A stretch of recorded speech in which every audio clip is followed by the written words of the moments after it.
credits. Again, my name is Basil. I'll be moderating the Q&A. It gives me pleasure to welcome back the producer of In the Blink of an Eye, Jared Ian Goldman, to take some questions. Hey, Jared. Hi, everybody. Big round of applause.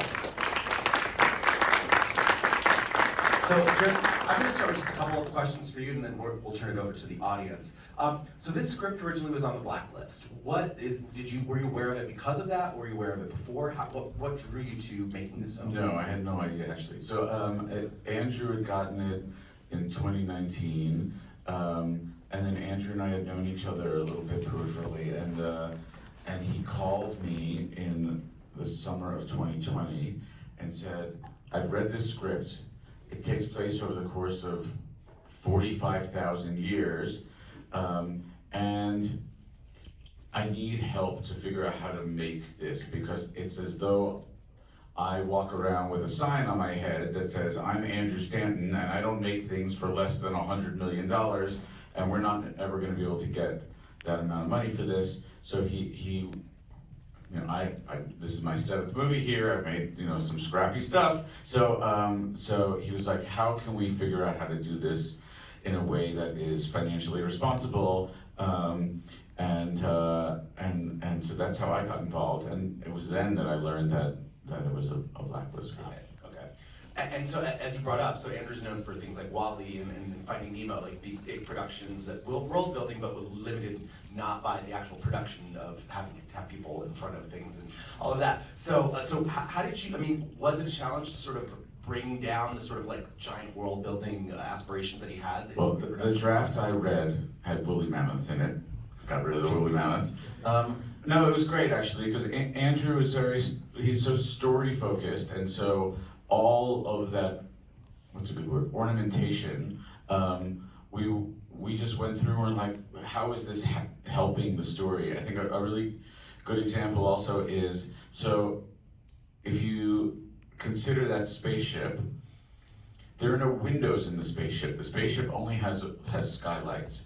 And when we were first thinking about the spaceship, like spaceships have windows, and none of us have been to space, but we at this point have seen enough sci-fi movies that we know that, all right, it's just stars blurring by, and we were working very hard to try to bring the budget down. And I remember Andrew and I talking about, well, what if we get rid of the windows and we only utilize skylights, so that even that scene when Kate is laying on her bed, on the floor of her bedroom, and is saying, how much longer do we have? Oh, 125 years, great. Like, she's looking out at the skylight and seeing the stars go by, and then we could match cut that to our Neanderthal family looking out their cave at the stars there, and then you get the same emotionality of the stars streaking by, but then you don't need it where every shot that in that spaceship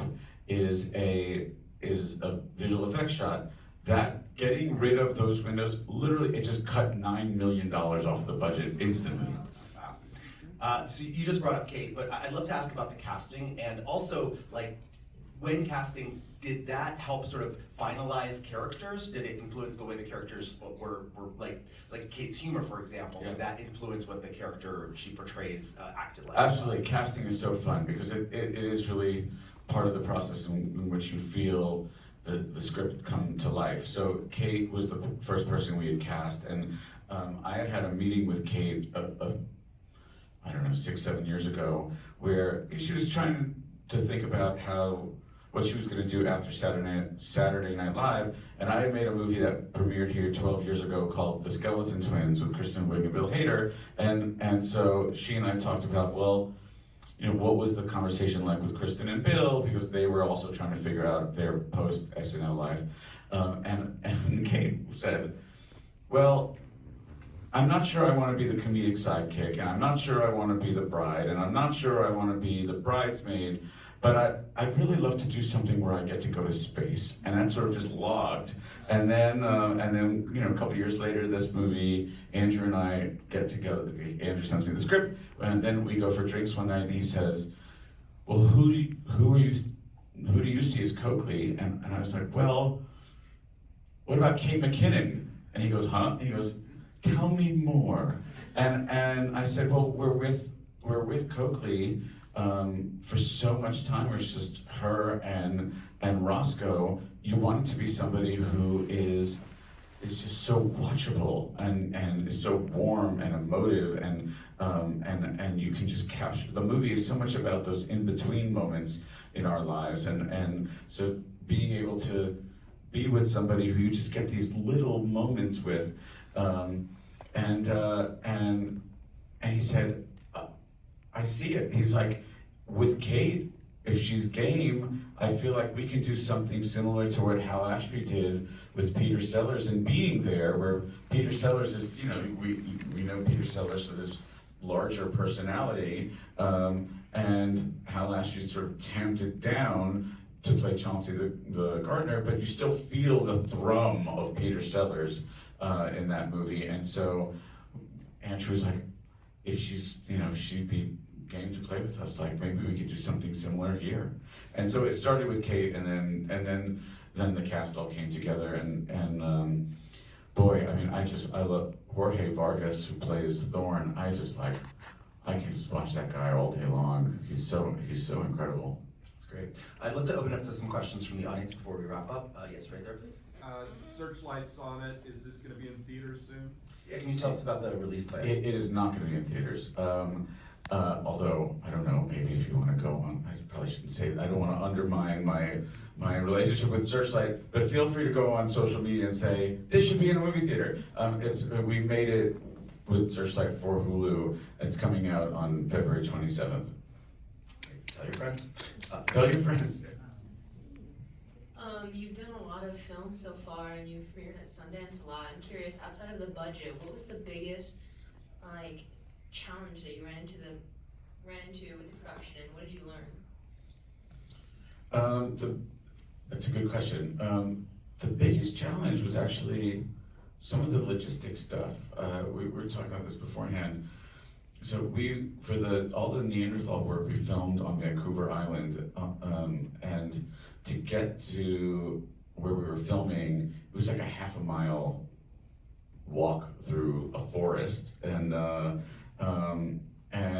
we couldn't get gear down there really more than just like the camera. So on the one hand, it was like we were scheduled very tightly because the sun, it just moves, right? So so that was challenging. Then it was the only time in my career where every day you start the day, and the first AD has a safety meeting about if you see someone is not behaving right, talk to a supervisor, all of that. But this time it also included, if on your way back to base camp, where all the trucks and our gear is, if you see a bear, don't make eye contact.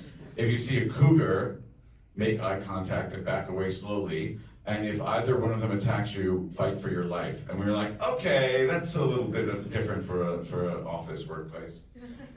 For sure. Yes, right here. So you talked about figuring out how to bring the budget down. Was there anything that you considered cutting but ended up keeping that you're really glad you did? Yeah, let me just quickly repeat that. So you talked about cutting certain things to keep the budget down. Was there anything that you considered cutting to keep the budget down but ended up not, that you can talk about? That's also a good question. The thing to I'm trying to remember is we shot much more than what ends up in the film. So there was a little sequence that we filmed where Thorne is attacking a boar, and then he gets attacked. So that didn't make it, and what's interesting about the editorial process, right, is it's almost like when you are packing to travel somewhere, right, where you pack thinking you're gonna need all of this stuff, and then you only wear like a third of it, right? And so we have all these scenes that we filmed that we were like, oh, we think we're gonna need these, and then we ended up not using them. So, but the stuff that didn't even make it into the suitcase, was literally stuff like, what if there's a woolly mammoth, right? And it's like, but you don't need the woolly mammoth, so. Next question. Sorry, is there anybody out there? Because I can't see the light. Just raise your hands. Oh, right there, yeah. No? There's someone in the corner. Oh, okay. Yeah, sorry, I'm all the way back here. Yeah, I can't see anything, sorry. Yeah, that's good. The score, was very unique for a sci-fi movie. I feel like most sci-fi movies do not sound like this. So I was wondering, why you chose to go with like Thomas Newman and this kind of score for this movie. Sure, I love that question. So So just real quick, so the question is all about the score, which is atypical for a sci-fi. Yeah. So Andrew had done Wall-E with Tom Newman, so they had a relationship, but I don't really think of the movie as a sci-fi movie. The movie is about existence, connection, and growth, right? Our need, human need for those things. So yes, there are stories that take place in the past and stories that take place in the future, but it's really about the emotionality and the emotional current that runs through the film. So, that's why we don't have, big boom, boom, boom, like tom drums, because we actually talked so much about music throughout this, and for me, this almost feels like, if you think about bolero, right? This sort of like repeating motif that sort of just grows and grows and grows, but it's really about the warmth and the emotional connection more than it is about just and legacy. It's really so much about like the legacies we inherit and the legacies that we leave, right? Are we leaving? How does one decide on their legacy? Is it through the stories they tell? Is it through their ethics? Is it through technology? And that's not science fiction, right? That's just stuff we all inhabit in our lives. Great, thanks. We have run out of time, unfortunately, so we're gonna have to wrap up, but I wanna thank you, Jordan, for being here and answering these questions. Really appreciate it. We are closing up shop here, so I'm gonna